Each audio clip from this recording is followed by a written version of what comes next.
Happy new year, happy new year.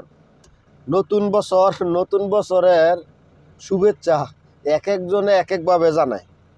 সেটা কেমনে? আমি জানাইছি হ্যাপি নিউ ইয়ার, আপনার নতুন বছরের শুভেচ্ছা আপনাকে। আমেরিকা জানাইছে যে হ্যাপি নিউ ইয়ার ভেনেজুয়েলার সরকার প্রধানের আটক কইরা। তো এ হচ্ছে নতুন বছর, নতুন 2026-এ আইসা একটা স্বাধীন রাষ্ট্রের রাষ্ট্রপ্রধানকে এবং তার স্ত্রীকে আপনার আমেরিকা তার নিজ দেশের উড়ে নিয়ে গেছে।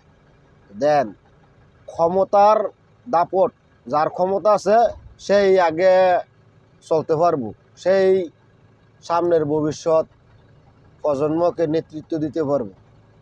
তো আমরা বাংলাদেশ জাতি হিসাবে বা আমরা বাংলাদেশ এই আমেরিকার এই নাশকতা এবং নৈরাজ্য কাজ, নিকৃষ্টতম কাজ দেখে আমরা কি শিক্ষা গ্রহণ করছি?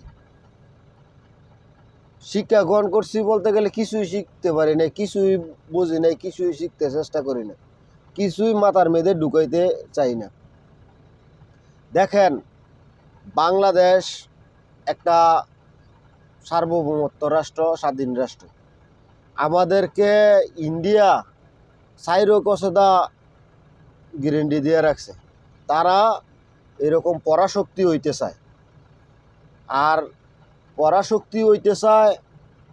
তো তারাও আমাদেরকে বিভিন্ন বার্তা দিতে আছে, যেই কোনো সময় তারাও এরকম একটা আক্রমণ করতে পারে আমাদের দেশের ওপরে, দেশ দখল করতে পারে বা দেশের অনেক ক্ষতি করতে পারে। সেই হিসাবে আমাদের প্রস্তুতি কি? আমাদের প্রস্তুতি কিছুই না, বলতে গেলে কিছুই না, প্রস্তুতি কিছু না। আরও মুখে মায়ের কাজ আপনার মুখ দিয়ে কোনো দিন হইব না, কথা হইব না। যেটা আপনার কিল দিতে হইব ওইটা মায়ের কথা হইব না। তো অবশ্যই আমাদের পূর্ব প্রস্তুতি নিতে হইব বইয়ের বিশ্বকে দেখা, যে আসলে যার জোর আছে তার কোনো নেই। আমেরিকা যে এত বড় নিকৃষ্টতম কাজ করছে, কেডাই কি বলছে? কিছু না।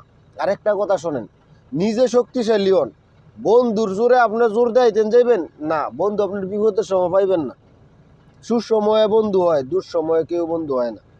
তো দেন, ভেনেজুয়েলার যেই সাথে কিন্তু বন্ধু ছিল রাশিয়া, চীন, কি করছে? কিছু করতে পারে না। একটা সরকার প্রধানের আপনার রাষ্ট্রীয় ক্ষমতায় থাইকা, প্রধানমন্ত্রী থেকে যদি আপনার উড়ায় নেগা, তো আপনি কি করবেন?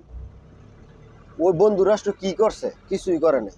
তো বন্ধুর উপরে ভরসা না রেখে নিজের ক্ষমতার উপরে ভরসা রাখেন, নিজেকে শক্তিশালী করেন। এ হচ্ছে 2026 সালের আপনাদের প্রতি আমার সংবাদ, আদেশ, নির্দেশ।